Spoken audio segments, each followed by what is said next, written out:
죽음을 이야기하면 사람들은 고개를 돌립니다. 하지만 저는 오히려 그때가 삶을 정리할 가장 정확한 순간이라고 생각합니다. 우리는 태어나자마자 언젠가 끝난다는 조건을 받습니다. 그런데도 대부분은 끝을 잊은 채 남이 정해준 규칙 속에서 허둥지둥 살다가 마지막에 가서야 묻습니다. 나는 왜 이렇게 살았지? 그 질문이 뒤늦게 찾아오면 남는 것은 후회뿐입니다. 제가 많은 어르신들을 만나며 들은 말이 있습니다. 그때 조금만 다르게 살 걸. 그런데 그 조금이 무엇이었을까요? 돈을 더 벌었어야 했을까요? 더 큰 집을 샀어야 했을까요? 더 높은 자리에 올랐어야 했을까요? 아니요. 대체로 사람들은 죽음을 앞두고 그런 것을 후회하지 않습니다. 오히려 이런 것을 후회합니다. 정작 내 마음을 돌보지 못했다. 내가 사랑해야 할 사람에게 사랑을 제대로 표현하지 못했다. 남의 눈치를 보느라 내 인생을 빼앗겼다. 그래서 오늘은 아주 단순하게 그러나 핵심만 말씀드리겠습니다. 죽음을 앞두고도 후회하지 않게 만드는 삶의 원칙들입니다. 지금부터는 한 번만 제대로 들으셔야 합니다. 왜냐하면 이 이야기는 지식이 아니라 삶의 방향을 바꾸는 이야기이기 때문입니다. 첫째, 삶에서 가장 먼저 정리해야 할 것은 사람들의 평가입니다. 우리는 어릴 때부터 평가에 길들여집니다. 학교에서는 점수로, 사회에서는 성과로, 가정에서는 역할로 평가받습니다. 그러다 보니 어느 순간 내가 누구인가가 아니라 남들이 나를 어떻게 보느냐가 인생의 기준이 되어버립니다. 그런데 죽음 앞에서는 그 모든 평가가 무의미해집니다. 그때도 남의 눈치가 중요할까요? 그때도 체면이 중요할까요? 아닙니다. 마지막 순간에 남는 것은 오직 내 마음의 상태입니다. 내가 평생 나를 속이며 살았는지 아니면 내 마음에 정직했는지 그것만 남습니다. 그러니 오늘부터 하나만 훈련하십시오. 나는 지금 남의 시선을 먹고 살고 있는가? 아니면 내 삶을 살고 있는가? 이 질문을 매일 던지면 삶이 달라집니다. 둘째, 후회 없는 노후는 관계의 정리에서 시작됩니다. 관계는 많다고 좋은 것이 아닙니다. 관계는 깊어야 합니다. 그리고 무엇보다 건강해야 합니다. 나를 소모시키는 관계, 나를 죄책감으로 묶는 관계, 계속 상처를 주고받는 관계를 끌고 가면 노후는 고통이 됩니다. 많은 분들이 그래도 오래 알았으니까, 가족이니까, 체면이 있으니까 라는 이유로 관계를 유지합니다. 하지만 관계가 삶을 갉아먹으면 그것은 인연이 아니라 짐입니다. 부처님 말씀에도 이런 뜻이 있습니다. 집착은 고통을 낳습니다. 사람에 대한 집착, 인정에 대한 집착, 과거에 대한 집착이 결국 마음을 불태웁니다. 그러니 관계를 정리하라는 말은 차갑게 살라는 뜻이 아닙니다. 경계를 세우고 마음의 평화를 지키라는 뜻입니다. 내가 지켜야 할 관계는 나를 인간답게 만드는 관계입니다. 내 자존감을 망가뜨리는 관계는 아무리 가까워도 거리를 두어야 합니다. 셋째, 죽음 앞에서 사람을 가장 괴롭히는 것은 미안함입니다. 그런데 그 미안함의 본질은 대개 두 가지입니다. 하나는 사랑한다고 말하지 못한 것, 또 하나는 필요할 때 곁에 있지 못한 것. 우리는 바쁘다는 이유로, 어색하다는 이유로, 자존심이라는 이유로 중요한 말을 미룹니다. 고맙다, 미안하다, 사랑한다. 이 세 마디를 미루는 습관이 노후에 후회가 됩니다. 특히 가족에게는 더 그렇습니다. 가족은 늘 곁에 있을 것 같아서, 늘 이해해 줄 것 같아서 오히려 더 무심해집니다. 그런데 인생은 생각보다 빨리 끝납니다. 저는 어르신들께 늘 말씀드립니다. 오늘 전화 한 통, 오늘 문자 한 줄이 평생의 빚을 없앨 수 있습니다. 사랑은 마음속에만 있으면 사랑이 아닙니다. 표현되지 않은 사랑은 상대에게는 존재하지 않습니다. 넷째, 후회 없는 삶을 위해서는 욕망의 방향을 바꿔야 합니다. 사람은 욕망이 있습니다. 문제는 욕망 자체가 아니라 욕망이 어디를 향하느냐입니다. 젊을 때는 성취와 경쟁이 중요합니다. 하지만 나이가 들수록 욕망의 중심은 바뀌어야 합니다. 이제는 더 많이가 아니라 더 깊이로 가야 합니다. 더 많은 사람을 만나는 것이 아니라 더 진짜 사람을 만나는 것, 더 큰 집을 얻는 것이 아니라 더 편안한 마음을 얻는 것, 더 많은 말을 하는 것이 아니라 더 단단한 침묵을 갖는 것, 이 변화가 없으면 노후는 허전합니다. 겉으로는 가진 것이 많아도 마음은 텅 빈 상태가 됩니다. 반대로 가진 것이 많지 않아도 마음이 풍요로우면 그 사람은 이미 성공한 인생입니다. 다섯째, 죽음을 준비하는 삶에서 가장 중요한 훈련은 놓아주는 연습입니다. 우리는 계속 움켜섭니다. 돈도 움켜쥐고 사람도 움켜쥐고 자존심도 움켜쥐고 과거도 움켜옵니다. 그런데 죽음은 우리에게 마지막으로 가르칩니다. 아무것도 가져갈 수 없다고. 결국 내려놓지 못한 사람은 끝까지 괴롭습니다. 놓아주는 연습이란 포기하라는 말이 아닙니다. 더 큰 자유를 얻기 위한 선택입니다. 특히 과거에 대한 집착을 내려놓으셔야 합니다. 그때 내가 왜 그랬지? 그 사람만 아니었으면, 내 인생이 원래 이럴 줄은, 이런 생각은 마음을 갉아먹습니다. 과거를 반성하는 것과 과거에 묶이는 것은 다릅니다. 반성은 현재를 바꾸지만 집착은 현재를 마비시킵니다. 그러니 오늘부터는 이렇게 말해 보십시오. 그때의 나는 최선을 다했다. 이제의 나는 새롭게 살겠다. 이 한마디가 마음을 풀어줍니다. 여섯째, 노후에 행복한 사람들의 공통점은 단순함입니다. 단순한 삶은 가난이 아닙니다. 단순함은 선택의 능력입니다. 해야 할 것과 하지 말아야 할 것을 구분하는 힘입니다. 나이가 들수록 삶은 복잡해지지 않아야 합니다. 물건도, 약속도, 인간관계도, 생각도 줄여야 합니다. 줄일수록 마음이 편해집니다.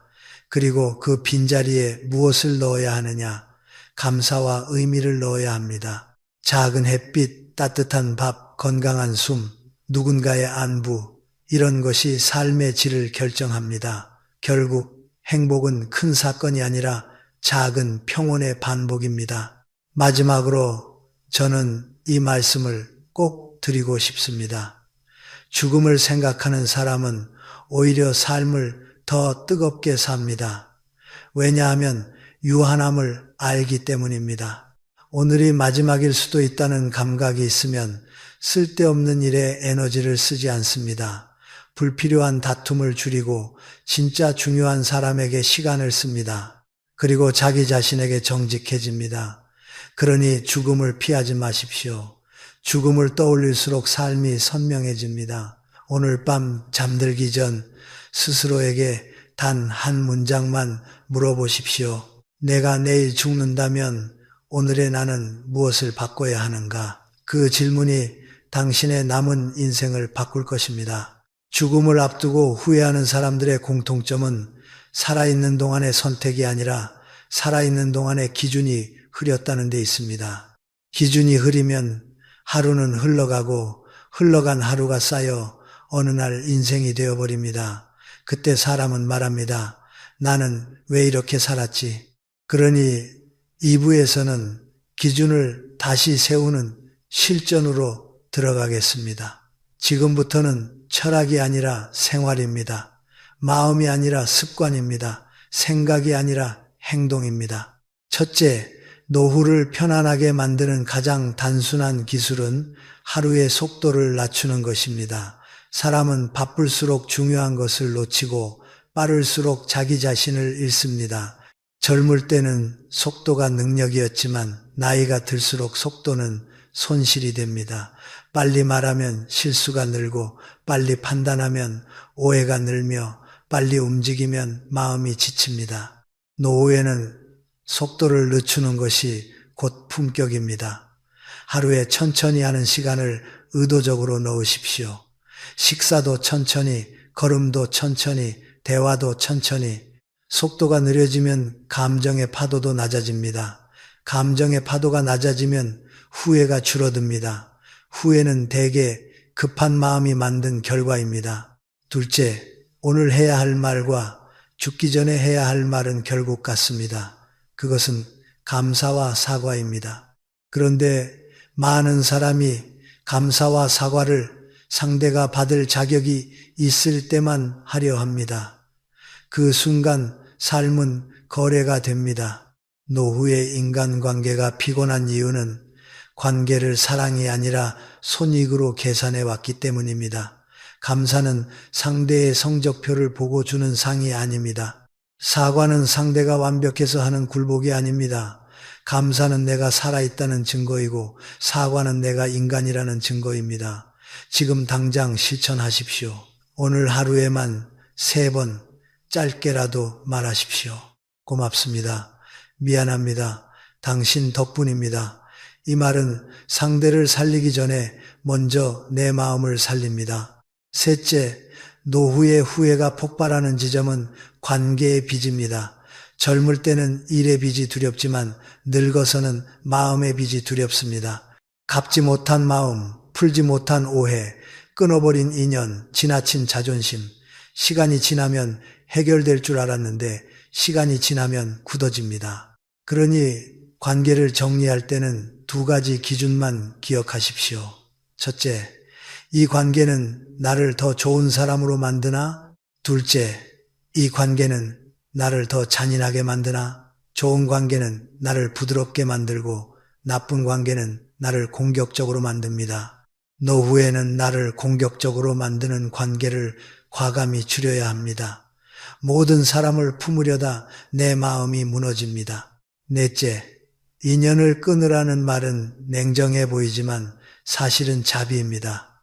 자비는 무조건 참는 것이 아니라 서로를 망치는 방식을 멈추는 것입니다. 자주 연락한다고 좋은 인연이 아닙니다. 오래 알았다고 의리가 아닙니다. 반복해서 상처 주는 관계는 오래된 습관일 뿐입니다. 노후에는 친절한 거리가 필요합니다. 가까이 하면 싸우고 멀리 하면 미워지는 관계라면 거리를 조정하십시오.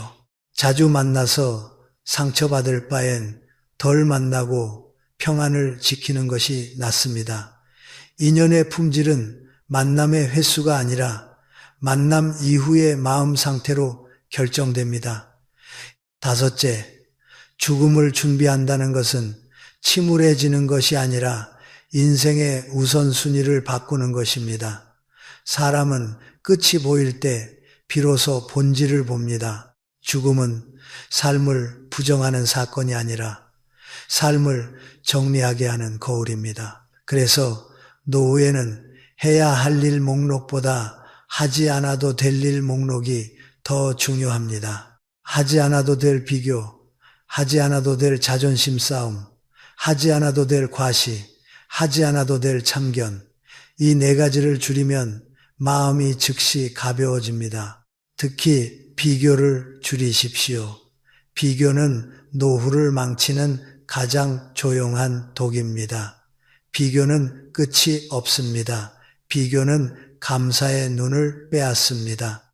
비교하는 순간 지금 내 손에 있는 복이 보이지 않습니다. 여섯째, 노후를 행복하게 만드는 자산은 돈만이 아닙니다. 고독을 견디는 힘이 자산입니다. 많은 사람이 외로움을 두려워하지만 실제로 사람을 무너뜨리는 것은 외로움이 아니라 의미 없는 관계입니다. 의미 없는 관계가 많을수록 더 외롭습니다. 반대로 혼자 있어도 할 일이 있고 마음이 정돈되어 있으면 외롭지 않습니다. 그러니 노후의 고독을 두려워하지 말고 혼자 있는 능력을 길러야 합니다. 하루에 20분이라도 조용히 앉아 마음을 정리하십시오. 뉴스와 소음으로 마음을 채우지 마십시오. 마음은 비워야 맑아집니다. 채우면 탁해집니다. 일곱째, 후회 없는 삶은 거창한 업적이 아니라 오늘의 작은 책임에서 시작됩니다. 책임이라고 해서 무거운 것이 아닙니다.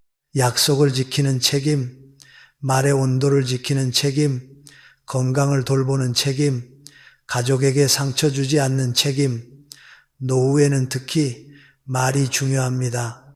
말은 무기가 될 수도 있고 약이 될 수도 있습니다. 오늘부터 이 한 가지를 실천하십시오. 말을 하기 전에 1초만 멈추십시오. 그리고 스스로에게 묻습니다. 이 말은 필요합니까? 지금 해야 합니까? 상대를 살립니까? 이 1초가 인생을 바꿉니다. 젊을 때는 실수해도 기회가 많지만 노후에는 실수의 비용이 큽니다. 말 실수 하나가 관계를 끊고 관계가 끊기면 마음이 병이 됩니다. 여덟째, 노후의 가장 큰 착각은 나중에 하겠다입니다. 나중은 오지 않습니다. 나중은 늘 현재를 피하려는 변명입니다. 죽음을 앞둔 사람이 가장 많이 하는 말은 그때 했어야 했는데입니다. 그러니 오늘 하십시오. 자녀에게 따뜻한 말 한마디, 배우자에게 고맙다는 말, 부모님이 계시다면 안부, 연락이 끊긴 사람에게는 짧은 메시지 한 줄, 잘 지내십니까? 문득 생각이 나서 인사드립니다. 이 한 줄이 마음의 빚을 덜어줍니다. 마음의 빚이 줄어들면 죽음 앞에서 더 평온해집니다. 아홉째, 노후의 행복은 욕망을 줄이는 기술입니다. 욕망을 줄인다는 것은 포기하라는 뜻이 아닙니다. 불필요한 것을 줄이라는 뜻입니다. 집에 물건이 많으면 마음이 복잡해지고 마음이 복잡하면 후회가 늘어납니다. 필요 없는 물건을 버리듯 필요 없는 감정도 버려야 합니다. 서운함, 억울함, 분노, 질투, 이 감정들은 다 내가 기대한 만큼 상대가 움직이지 않았다는 신호입니다. 기대를 줄이면 감정도 줄어듭니다. 기대를 줄인다는 것은 사랑을 포기하는 게 아니라 상대를 내 방식으로 조종하려는 욕심을 내려놓는 것입니다. 열째, 죽음을 준비하는 삶의 결론은 한 문장입니다. 오늘을 제대로 살면 마지막도 두렵지 않습니다. 마지막이 두려운 이유는 오늘을 흘려보냈기 때문입니다. 오늘을 성실하게 살면 마지막은 정리일 뿐입니다. 그래서 제가 권하는 노후의 하루 루틴은 단순합니다. 아침에는 감사 한 가지를 적고 낮에는 몸을 움직이고 저녁에는 마음의 빚을 하나 줄이고 밤에는 용서 하나를 내려놓으십시오. 거창하지 않습니다. 하지만 이 네 가지를 100일만 하면 얼굴이 달라지고 말투가 달라지고 관계가 달라집니다. 무엇보다 마음이 달라집니다. 마지막으로 죽음은 우리를 겁주려고 오는 것이 아닙니다. 죽음은 우리에게 그만 미루라고 말합니다. 그만 비교하라. 그만 다투라. 그만 쥐고 있으라. 그만 스스로를 괴롭히라. 인생은 길게 보면 누구에게나 짧습니다. 그러니 남은 시간을 두려움으로 쓰지 말고 평안으로 쓰십시오. 사랑할 수 있을 때 사랑하십시오.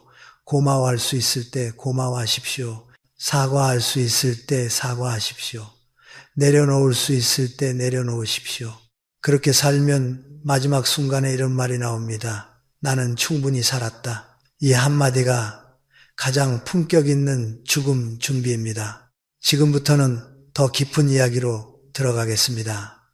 사람은 죽음이 가까워질수록 무엇을 했는가 보다 무엇을 품고 살았는가를 더 선명하게 떠올립니다. 그리고 그때 남는 감정은 대개 두 가지입니다. 하나는 왜 그때 그렇게까지 애썼을까라는 허무, 다른 하나는 왜 그때 그 말을 못했을까라는 후회입니다. 그러니 3부에서는 인생의 끝에서 가장 무겁게 남는 것들, 즉 마음의 짐을 덜어내는 방법을 말하겠습니다. 이건 철학이 아니라 생존의 기술입니다. 노후의 평안은 더 얻는 것이 아니라 덜 붙잡는 것에서 시작됩니다. 첫째, 나이가 들수록 증명 욕구를 내려놓아야 합니다. 젊을 때는 성취로 자신을 증명해야 했습니다. 가난을 이기기 위해, 무시를 견디기 위해, 가족을 지키기 위해. 하지만 그 습관을 노후까지 끌고 오면 인생이 피곤해집니다.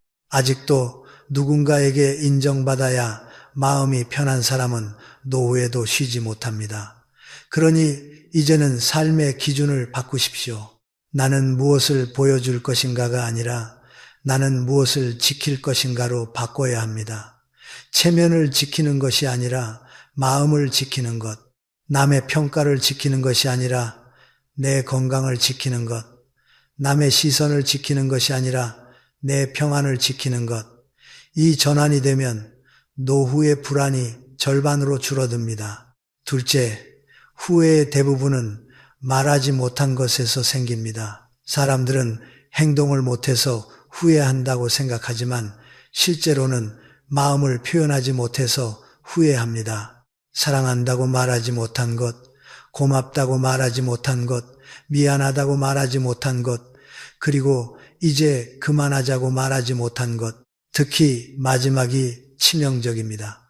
관계에서 상처를 반복하는 사람들은 그만이라는 한마디를 못해서 평생을 소모합니다.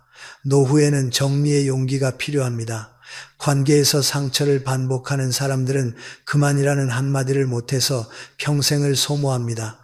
화내는 용기가 아니라 정리하는 용기입니다. 좋은 말만 하는 사람이 착한 사람이 아닙니다.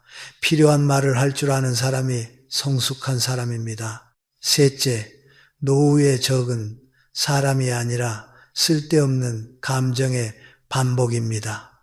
같은 서운함을 10년, 20년 반복하면 그것은 감정이 아니라 병이 됩니다. 서운함이 오래가면 원망이 되고, 원망이 오래가면 자존심이 되고, 자존심이 오래가면 고립이 됩니다. 결국 사람은 원망 때문에 혼자가 됩니다. 그러니 원망을 다루는 방식부터 바꿔야 합니다. 원망은 상대를 벌주는 감정처럼 보이지만 실제로는 내 마음을 벌주는 감정입니다. 원망을 품으면 상대가 아픈 것이 아니라 내가 먼저 아픕니다. 잠이 깨고 몸이 굳고 말이 거칠어집니다. 그러니 원망이 올라올 때는 이렇게 물으십시오. 이 감정이 내 남은 시간을 가치 있게 만들까? 대부분의 경우 답은 아닙니다. 그럼 내려놓으십시오.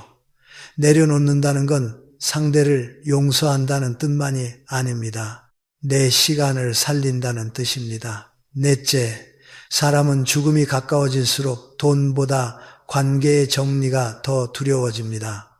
돈은 계산할 수 있지만 관계는 계산이 안 되기 때문입니다. 그래서 노후에는 관계 장부를 정리해야 합니다. 아주 단순하게 적으십시오. 나를 편하게 하는 사람 5명, 나를 지치게 하는 사람 5명, 그리고 그 다음 문장으로 결정하십시오.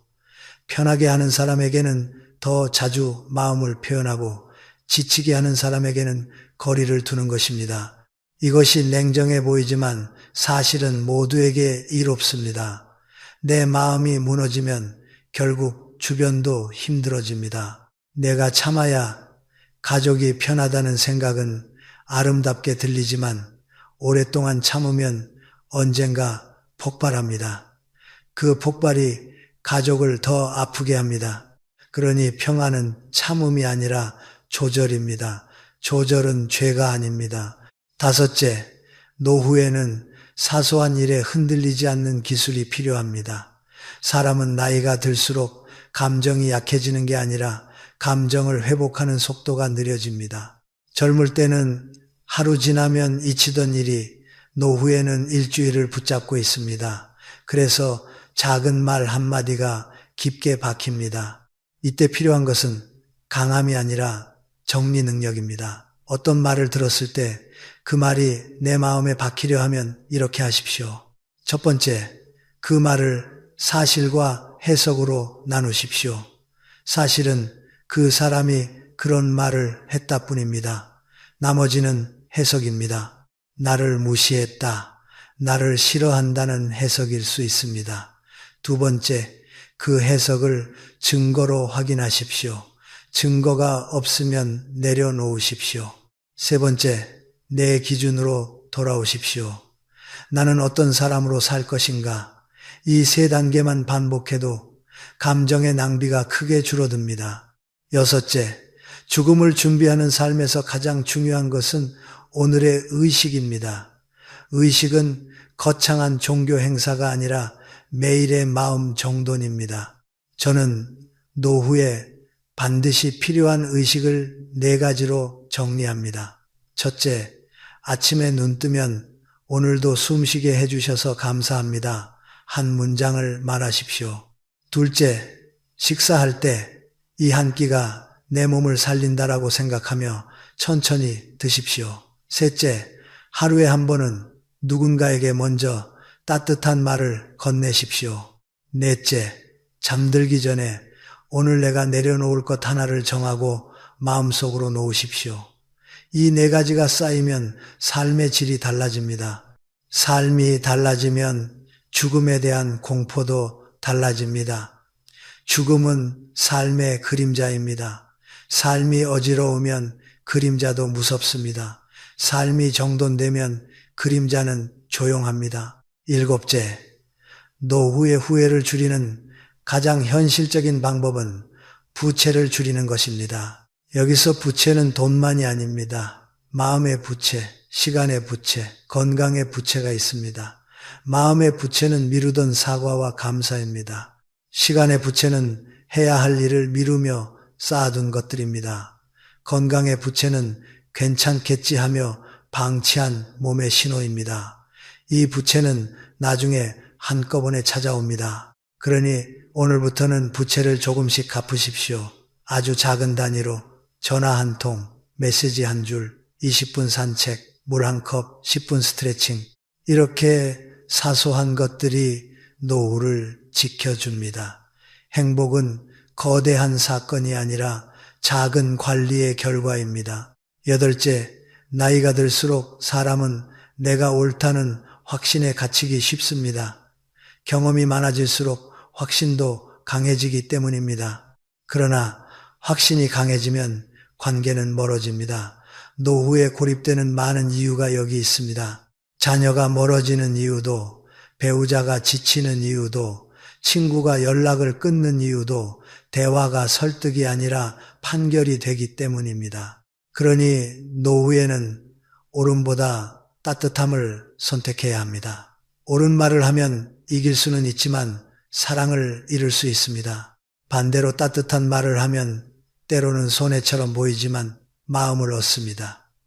결국 노후에 필요한 것은 승리가 아니라 동행입니다. 아홉째, 죽음을 앞두고 가장 크게 후회하는 것은 나 자신에게 너무 가혹했다는 사실입니다. 남을 위해 살았다, 가족을 위해 살았다, 책임을 다했다. 그런데 정작 자신을 돌보지 않았습니다. 그러니 3부의 결론은 이것입니다. 남은 삶에서만큼은 자신에게 부드러워지십시오. 부드럽다는 것은 나약하다는 뜻이 아닙니다. 자기 자신을 학대하지 않는다는 뜻입니다. 스스로에게 이렇게 말하십시오. 나는 충분히 애썼다. 나는 이제 조금 쉬어도 된다. 나는 내 마음을 지킬 권리가 있다. 이 말이 허락되면 인생이 편안해집니다. 마지막으로 죽음은 우리에게 한 가지 질문만 던집니다. 당신은 당신답게 살았는가? 남의 기대에 맞춰 살았는가? 남의 시선에 맞춰 살았는가? 남의 기준에 맞춰 살았는가? 아니면 내 양심과 내 평안에 맞춰 살았는가? 지금부터라도 늦지 않습니다. 오늘 한 가지를 줄이십시오. 비교를 줄이고 원망을 줄이고 증명 욕구를 줄이고 쓸데없는 관계를 줄이십시오. 대신 한 가지를 늘리십시오. 감사, 사과, 침묵, 그리고 따뜻한 말. 이 네 가지가 늘어나면 노후의 결이 달라집니다. 그리고 마지막 순간 우리는 이렇게 말할 수 있습니다. 나는 내 삶을 정리하며 살았다. 그 말이 가능해지면 죽음은 두려움이 아니라 조용한 귀가가 됩니다. 나이가 들수록 사람은 결국 무엇을 남길 것인가가 아니라 무엇을 비울 것인가로 삶을 정리하게 됩니다. 그런데 비우는 일은 결코 쉬운 일이 아닙니다. 젊은 시절에는 모으는 것이 미덕이었고 쌓아 올리는 것이 성취였고 버티는 것이 책임이었으니까요. 그래서 사부에서는 비움을 감정적인 구호가 아니라 노후를 실제로 살리는 구체적인 기술로 말씀드리겠습니다. 죽음을 준비하는 삶이란 내 손에서 하나씩 내려놓는 연습입니다. 내려놓을수록 마음은 가벼워지고 가벼워질수록 남은 시간은 더 선명해집니다.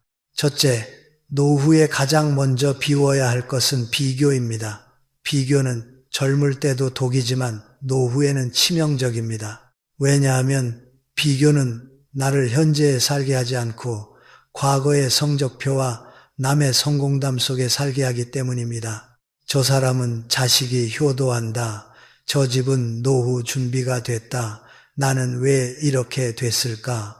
이런 비교는 사실을 말하는 척하지만 실제로는 내 마음을 찢는 습관일 뿐입니다.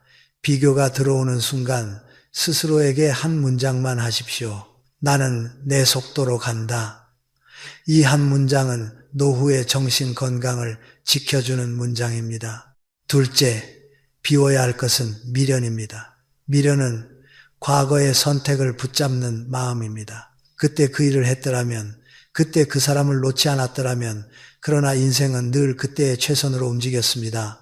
지금의 내가 보기엔 부족해 보여도 그때의 나는 그때의 힘으로 살아냈습니다. 그러니 미련을 버린다는 것은 과거를 부정하는 게 아니라 과거의 나를 용서하는 일입니다. 노후에 미련이 많으면 잠이 얕아집니다. 마음이 과거를 떠돌기 때문입니다. 잠이 무너지면 몸이 무너지고 몸이 무너지면 생각도 어두워집니다. 그러니 미련을 비우는 것은 감정 정리가 아니라 건강 관리입니다. 셋째, 비워야 할 것은 완벽주의입니다. 노후에 완벽주의를 붙잡고 있으면 삶이 끝없이 불만족스럽습니다. 집도, 자식도, 관계도, 건강도 늘 아직 부족하다는 평가를 받습니다. 그런데 완벽은 도착지가 아니라 환상입니다. 특히 인간관계에서 완벽을 기대하는 순간 실망은 필연이 됩니다. 노후에는 삶의 기준을 이렇게 바꾸십시오. 완벽이 아니라 충분입니다. 오늘 내가 숨 쉬고 먹고 잠들 수 있다면 충분합니다. 한 사람과 따뜻한 말을 나눌 수 있다면 충분합니다. 이 기준이 서면 행복은 갑자기 가까워집니다. 넷째, 비워야 할 것은 남의 감정까지 책임지는 습관입니다. 이것 때문에 노후가 가장 지칩니다. 자녀가 기분 나쁘면 내가 미안하고 배우자가 화내면 내가 잘못한 것 같고 친척이 삐치면 내가 풀어야 할 것 같고 그러나 분명히 하셔야 합니다. 남의 감정은 남의 몫입니다. 내가 할 수 있는 것은 예의를 지키는 것, 경계를 세우는 것, 그리고 내 마음을 지키는 것뿐입니다. 책임감을 사랑으로 착각하면 내 인생은 끝까지 남의 기분에 끌려갑니다. 노후에는 사랑을 이렇게 정의해야 합니다. 서로의 감정을 존중하되 서로의 인생을 대신 살지 않는다. 다섯째, 비워야 할 것은 붙잡는 말입니다. 노후에는 말이 인생을 결정합니다. 특히 가족에게 하는 말, 그 중에서도 자녀에게 하는 말은 돌이키기 어렵습니다. 나이가 들수록 우리는 조언을 사랑이라고 믿습니다. 그러나 조언이 많아질수록 자녀는 숨습니다. 잔소리는 사실상 너는 아직 부족하다는 메시지로 들리기 때문입니다. 그래서 노후에는 말의 원칙이 필요합니다. 조언은 요청받았을 때만 평가가 아니라 공감부터 결론을 내리지 말고 질문을 던지기 왜 그랬어?가 아니라 힘들었겠구나. 이 한 문장이 관계를 살립니다. 말은 인연을 이어주는 끈이기도 하지만 인연을 끊는 칼이기도 합니다. 여섯째, 비움의 핵심은 정리입니다. 집 정리만이 아닙니다. 일정 정리, 관계 정리, 욕망 정리, 소비 정리입니다. 저는 노후 정리를 4가지로 권합니다. 물건은 3분류, 지금 쓰는 것, 6개월 안에 쓸 것, 나머지는 보내십시오. 일정은 2분류, 내 건강을 살리는 일정, 내 에너지를 빼앗는 일정, 후자는 줄이십시오. 관계는 2분류, 만나고 나면 마음이 따뜻해지는 사람, 만나고 나면 마음이 피곤해지는 사람, 피곤해지는 관계는 거리를 정리로 삼으십시오. 욕망은 2분류, 나를 성장시키는 욕망, 나를 불안하게 만드는 욕망, 불안을 만드는 욕망은 내려놓으십시오. 7째, 비움이 두려운 이유는 비우면 내가 사라질 것 같다는 착각 때문입니다. 우리는 역할로 살아왔습니다. 부모 역할, 가장 역할, 직장 역할, 장남 역할, 맏며느리 역할. 그런데 은퇴하고 자녀가 독립하고 사회가 멀어지면 역할이 줄어듭니다. 그때 사람들이 불안해집니다. 나는 이제 무엇이지? 그래서 더 붙잡습니다. 더 간섭하고 더 소유하려 하고 더 인정받으려 합니다. 그러나 진짜 해답은 반대에 있습니다. 역할이 줄어들 때 비로소 나 자신이 드러납니다. 노후는 역할의 인생이 끝나고 존재의 인생이 시작되는 시간입니다. 그래서 비움은 사라짐이 아니라 회복입니다. 8째, 비움의 마지막 단계는 죽음에 대한 상상을 부드럽게 만드는 것입니다.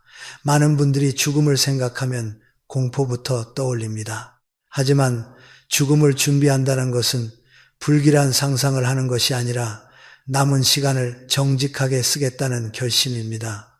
오늘 하루를 마지막처럼 살라는 말이 있습니다. 저는 그 말을 이렇게 바꿉니다. 오늘 하루를 낭비하지 않게 살라. 마지막처럼 살면 오히려 조급해집니다. 그러나 낭비하지 않게 살면 담담해집니다. 담담함이 노후의 품격입니다. 품격은 많은 것을 가진 사람이 아니라 적은 것으로도 흔들리지 않는 사람에게 생깁니다. 9째, 그렇다면 당장 무엇부터 비워야 하느냐? 거창하게 시작하지 마십시오. 노후의 변화는 작은 단위에서 시작됩니다. 오늘부터 딱 3가지만 하십시오. 첫째, 하루에 한 번 비교를 멈추는 문장을 말하십시오. 나는 내 속도로 간다. 둘째, 잠들기 전 원망을 1가지 내려놓으십시오. 이 감정은 내 시간을 잡아먹는다. 셋째, 집에서 가장 눈에 거슬리는 물건 하나를 정리하십시오. 물건 하나가 비워지면 마음도 따라 비워집니다. 이게 단순하지만 강력합니다. 마지막으로 죽음을 준비하는 삶은 결국 평안의 연습입니다. 평안은 운이 아니라 습관입니다. 비움을 연습하면 평안이 습관이 됩니다. 그리고 그 습관이 쌓이면 우리는 마지막 순간에 이렇게 말할 수 있습니다. 나는 충분히 살았다. 그 한마디가 가능해지면 인생은 실패가 아니라 완성입니다. 나이가 들면 삶이 조용해집니다. 조용해지면 그동안 들리지 않던 소리가 들립니다. 바로 내 마음의 소리입니다. 그런데 그 소리는 대개 이렇게 말합니다. 존, 이제는 그만 애써도 된다. 이제는 나를 지켜야 한다. 오부에서는 이 조용함을 두려워하지 않고 노후를 진짜로 행복하게 만드는 기술, 즉 혼자 있는 시간과 관계의 균형을 어떻게 잡을 것인가를 말씀드리겠습니다. 죽음을 준비하는 삶은 결국 남은 시간을 내 편으로 만드는 일입니다. 첫째, 노후의 외로움은 사람이 없어서가 아니라 의미가 없어서 커집니다. 사람은 주변에 있어도 외롭습니다. 반대로 혼자 있어도 외롭지 않습니다. 차이는 단 하나입니다. 내 하루에 의미가 있느냐 없느냐. 그래서 노후에 가장 먼저 해야 할 일은 인간관계를 늘리는 것이 아니라 하루의 의미를 설계하는 것입니다. 의미가 있으면 혼자도 단단해지고 의미가 없으면 사람 속에서도 공허해집니다. 둘째, 노후의 관계는 젊을 때와 원리가 다릅니다. 젊을 때 관계는 확장이지만 노후의 관계는 정제입니다. 억지로 넓히지 마십시오. 좋은 관계는 많을수록 좋은 게 아닙니다. 깊을수록 좋습니다. 노후에는 딱 세 종류의 사람이 있으면 됩니다. 마음이 편해지는 사람, 나를 성장시키는 사람, 내가 돌볼 수 있는 사람. 이 셋이 갖춰지면 나머지는 줄여도 인생이 무너지지 않습니다. 셋째, 거리두기는 냉정함이 아니라 지혜입니다. 많은 분들이 노후의 관계를 끊지 못하는 이유는 죄책감 때문입니다. 내가 너무 이기적인가? 그래도 오래 알았는데, 그러나 관계는 연식이 아니라 상태입니다.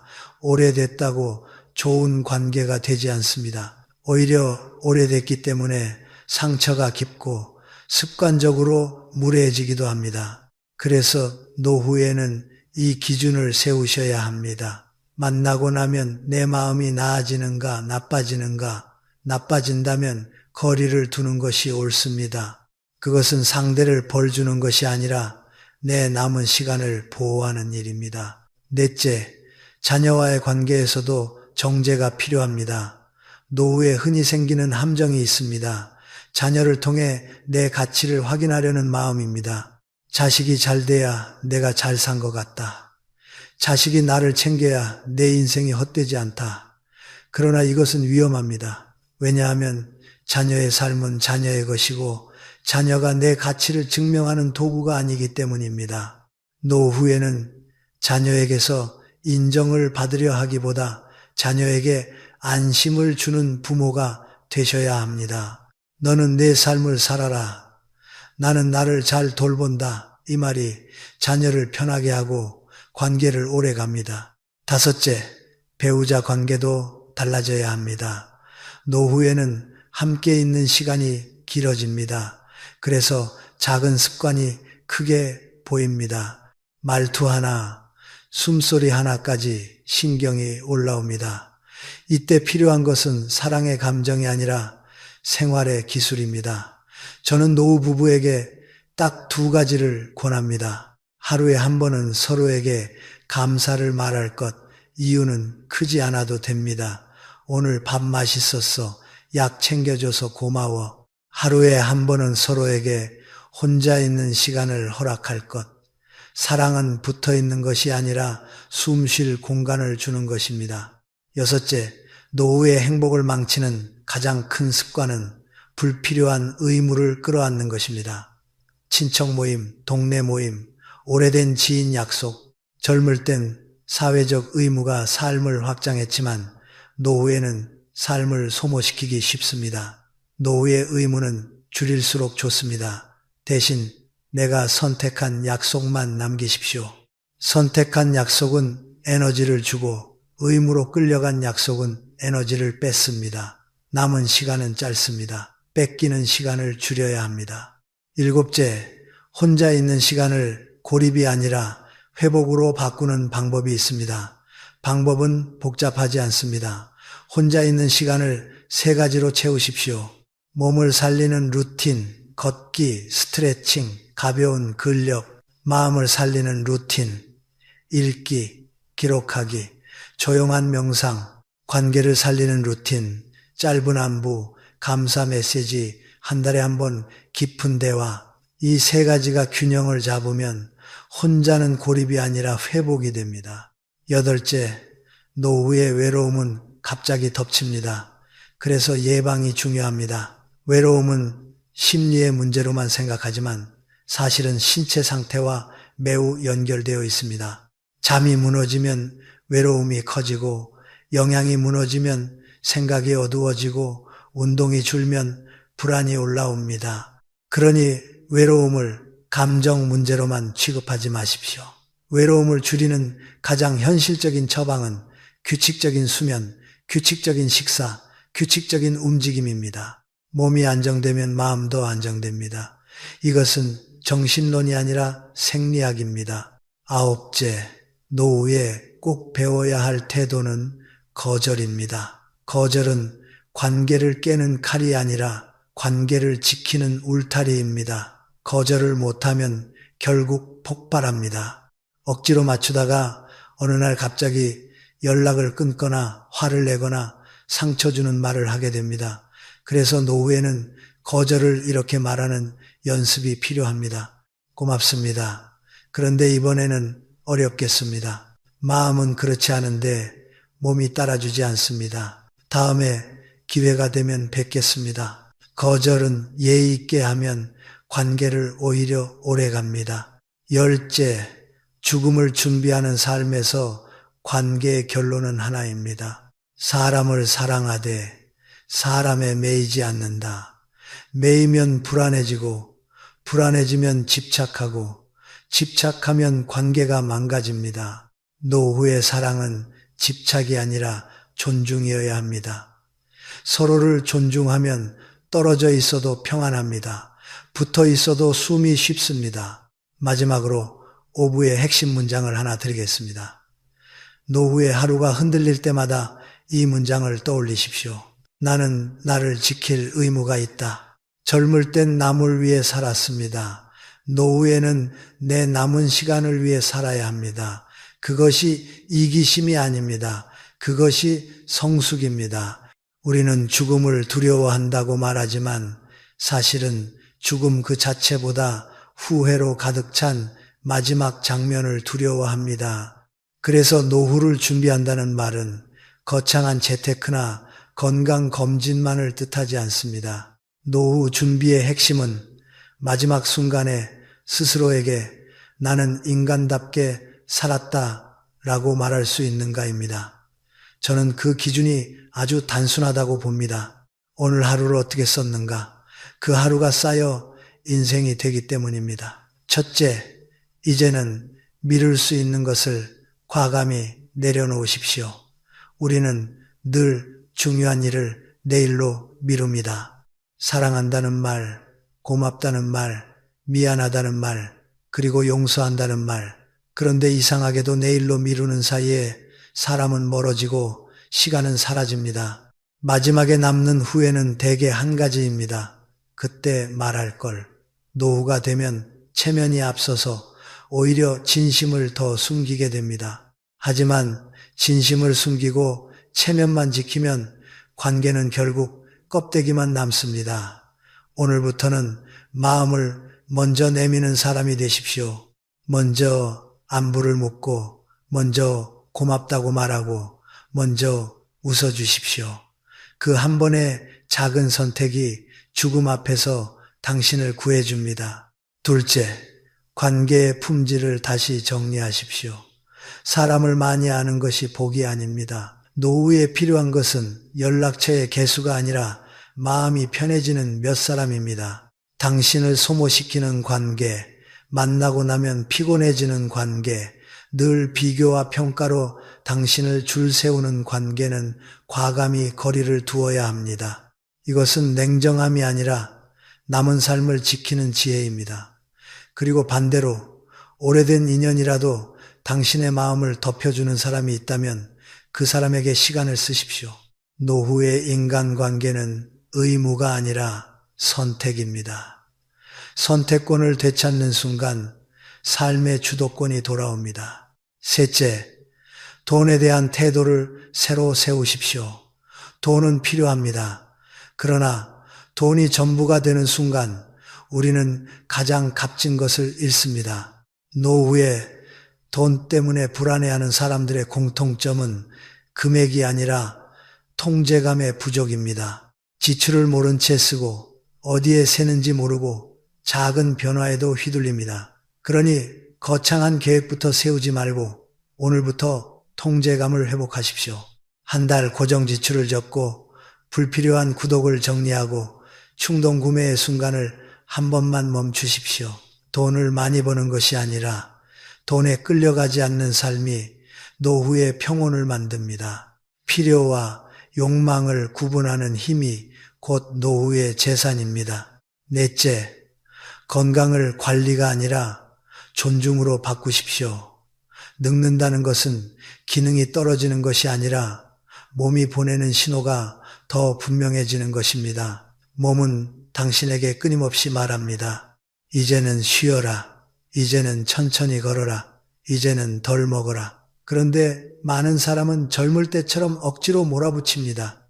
그러다 어느 날 병이 오면 그제야 후회합니다. 건강은 미래의 목표가 아니라 오늘의 태도입니다. 매일 20분이라도 걷고 물을 제대로 마시고 잠을 존중하고 몸이 불편한 날에는 스스로를 다그치지 마십시오. 노후의 품격은 비싼 보약에서 나오지 않습니다.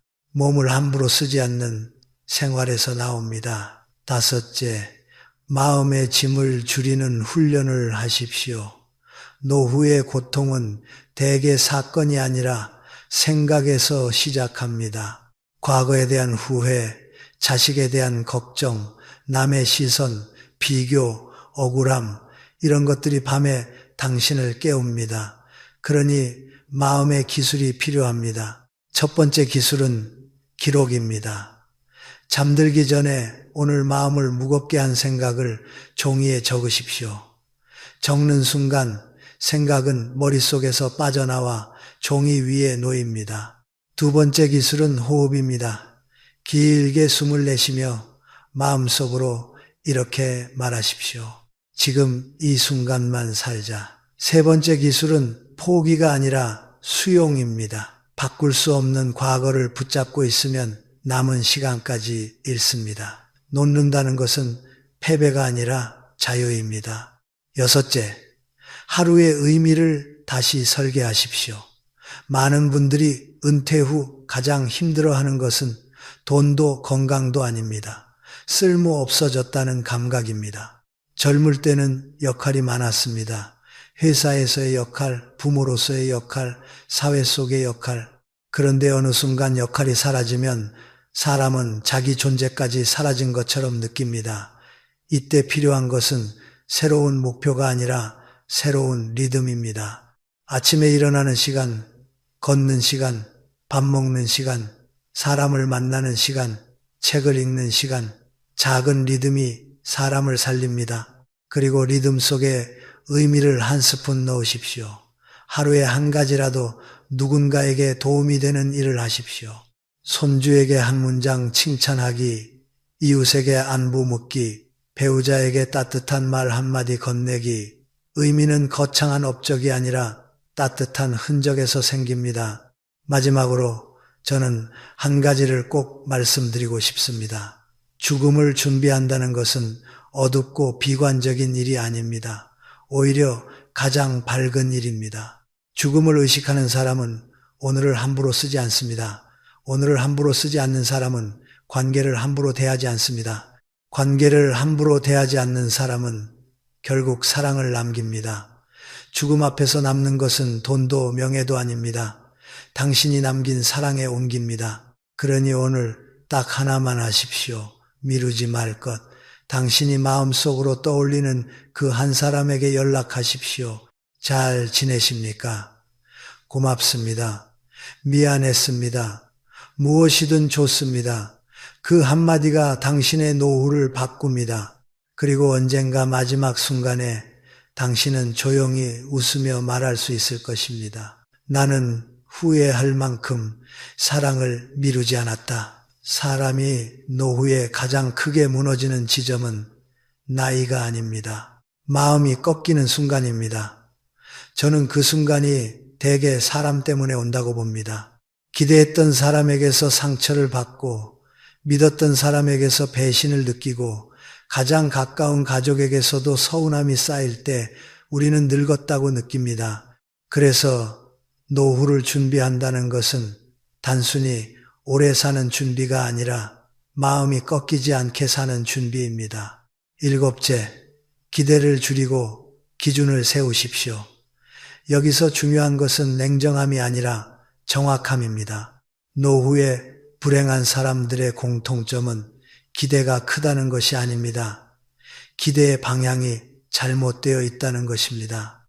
자식이 내 마음을 알아주길 기대하고 형제 자매가 내 희생을 알아주길 기대하고 배우자가 내가 바라는 방식으로 변해주길 기대합니다. 그런데 사람은 원래 쉽게 변하지 않습니다. 기대는 사랑처럼 보이지만 때로는 상대를 조종하려는 마음이 되기도 합니다. 그러니 기대를 줄이십시오. 대신 기준을 세우십시오. 나는 어떤 관계를 원한다. 나는 어떤 대우를 받아야 한다. 나는 어떤 선을 넘지 않겠다. 기준이 있는 사람은 흔들리지 않습니다. 노후의 평정은 기대가 아니라 기준에서 나옵니다. 그리고 기준을 세웠다면 말로만 하지 말고 행동으로 보여야 합니다.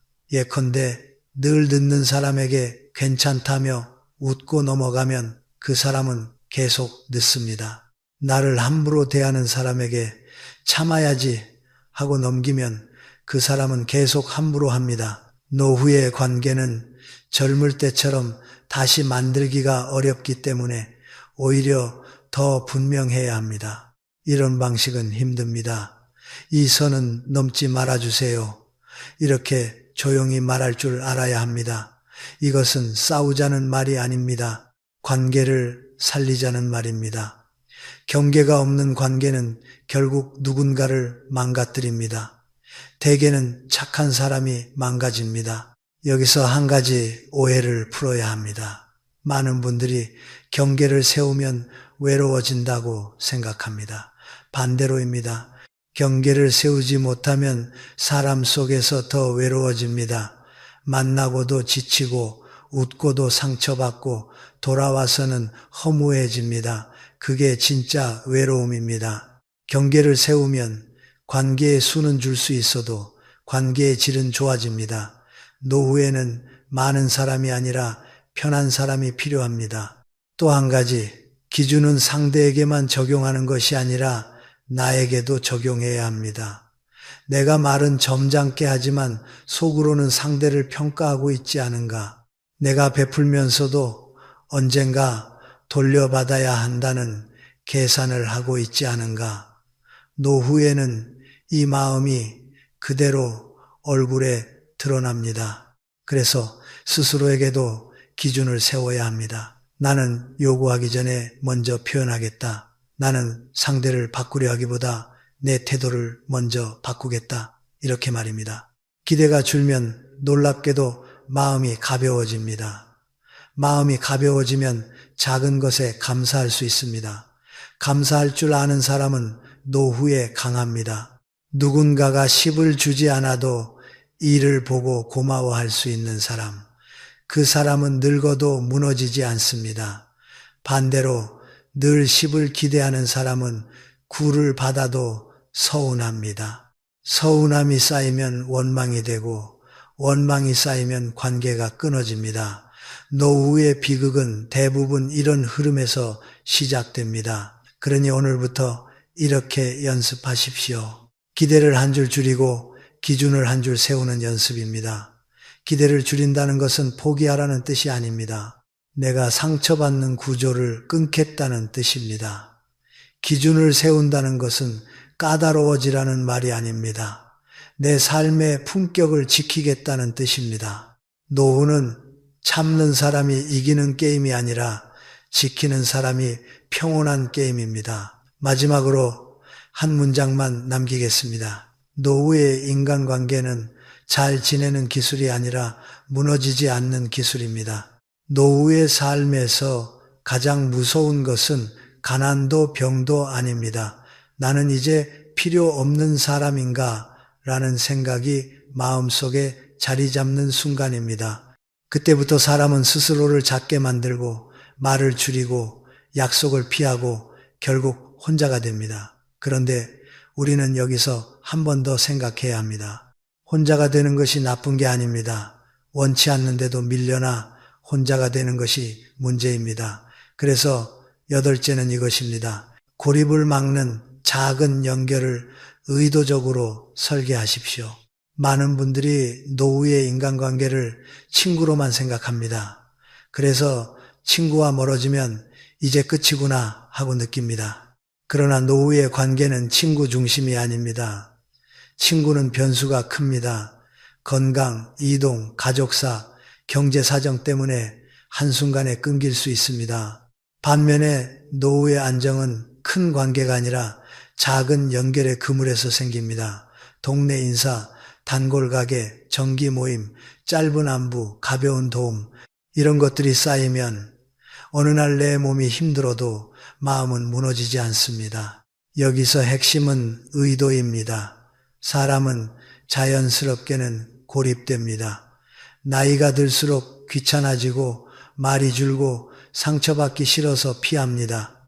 그래서 더더욱 자연스럽게 두면 안 됩니다. 고립을 막으려면 계획이 필요합니다. 거창한 계획이 아닙니다. 한 주에 딱 3개면 됩니다.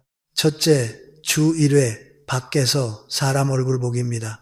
꼭 친한 사람일 필요 없습니다. 동네 카페에서 커피 한 잔을 마시며 사장님과 인사하는 것, 마트에서 계산대 직원과 짧게 웃는 것, 경비실에 수고 많으십니다 한마디 하는 것, 이런 사소한 만남이 왜 중요하냐면 사람은 내가 사회 안에 있다는 감각을 잃는 순간 급격히 늙기 때문입니다. 사회 안에 있다는 감각은 큰 성취가 아니라 작은 접촉에서 유지됩니다. 둘째, 주 1회 내가 도움이 되는 자리 만들기입니다. 노후의 우울은 대부분 받기만 하는 존재가 되었을 때 찾아옵니다. 자식에게도 배우자에게도 사회에게도 짐이 된다고 느끼면 마음이 꺾입니다. 그래서 꼭 필요합니다. 아주 작은 역할이라도 좋습니다. 아파트 분리수거 도우미, 동네 봉사, 성당절 교회에서의 자원활동, 독서 모임의 준비 역할. 핵심은 누군가가 나를 기다린다는 구조입니다. 기다림이 생기면 삶의 리듬이 생깁니다. 리듬이 생기면 마음이 버팁니다. 셋째, 주 1회 내 사람에게 안부 보내기입니다. 여기서 내 사람은 가족일 수도 있고 옛 동료일 수도 있고 오래된 지인일 수도 있습니다. 중요한 것은 길게 말하지 않는 것입니다. 노후에는 긴 대화가 오히려 부담이 됩니다. 짧게 하십시오. 오늘 날씨가 좋네요. 건강하세요. 요즘 문득 생각나 연락드렸습니다. 밥 잘 챙겨 드시고 계시죠? 이 정도면 충분합니다. 짧은 안부가 관계의 불씨를 살립니다. 노후의 관계는 불꽃이 아니라 불씨로 유지됩니다. 여기서 또 한 가지, 연결을 만들 때 많은 분들이 실수하는 것이 있습니다. 사람을 만나면 반드시 잘해야 한다는 강박입니다. 그래서 준비하고 애쓰고 무리합니다. 그러다 지치면 다시 끊습니다. 노후의 연결은 자리 아닙니다. 꾸준히입니다. 조금 서툴러도 됩니다. 말이 짧아도 됩니다. 중요한 건 끊지 않는 것입니다. 사람은 만남이 반복될 때 편안해집니다. 첫 만남의 어색함은 누구나 있습니다. 그러나 반복되면 관계는 부드러워집니다. 그리고 고립을 막는 연결에는 한 가지 원칙이 있습니다. 정서적 의존을 한 사람에게 몰아주지 마십시오. 배우자에게만, 자식에게만, 친구 한 명에게만 내 외로움을 다 걸면 그 관계가 무너질 때 내 삶이 같이 무너집니다. 그래서 아까 제가 그물이라고 했습니다. 연결은 여러 갈래여야 합니다. 한 갈래가 끊겨도 다른 갈래가 삶을 붙잡아 줍니다. 이것이 노후의 안전장치입니다. 또 어떤 분들은 이렇게 말합니다. 나는 원래 혼자 있는 게 편해요. 좋습니다. 혼자가 편한 분들도 많습니다. 그러나 여기서 제가 말하는 연결은 친밀한 관계만을 뜻하지 않습니다. 사회적 접점입니다. 사람은 혼자서도 행복할 수 있지만 완전히 고립되면 건강이 흔들립니다. 몸이 아프면 병원 한번 가는 것도 큰일이 됩니다. 사고가 나면 누구에게 연락할지 막막해집니다. 그러니 혼자가 편한 분일수록 오히려 작은 연결을 더 의도적으로 만들어야 합니다. 이것은 감정의 문제가 아니라 안전의 문제입니다. 여기서 실천 팁을 하나 더 드리겠습니다. 연결을 약속으로 만들지 말고 습관으로 만드십시오. 약속은 깨지면 죄책감이 생기고 죄책감은 관계를 더 피하게 합니다. 반면 습관은 못해도 다시 하면 됩니다. 예를 들어 매주 화요일 오후 3시에 동네 공원을 한 바퀴 걷는다. 이것은 약속이 아니라 습관입니다. 그런데 그 공원에서 늘 보는 사람이 생깁니다. 그 사람과 자연스럽게 인사가 오갑니다. 그렇게 관계가 생깁니다. 노후의 관계는 만들기보다 마주치기에서 더 잘 생깁니다. 정리하겠습니다. 노후의 고립을 막는 방법은 거창한 인간관계 기술이 아닙니다. 밖에서 얼굴 보기, 도움이 되는 자리 만들기, 짧은 안부 보내기, 이 세 가지를 일주일에 한 번씩만 하십시오. 노후의 삶은 결국 누구와 함께 있느냐가 아니라 내가 세상과 끊기지 않았느냐로 결정됩니다. 이제 마지막 한 문장만 남기겠습니다. 외로움은 감정이지만 고립은 구조입니다. 구조는 설계로 바꿀 수 있습니다.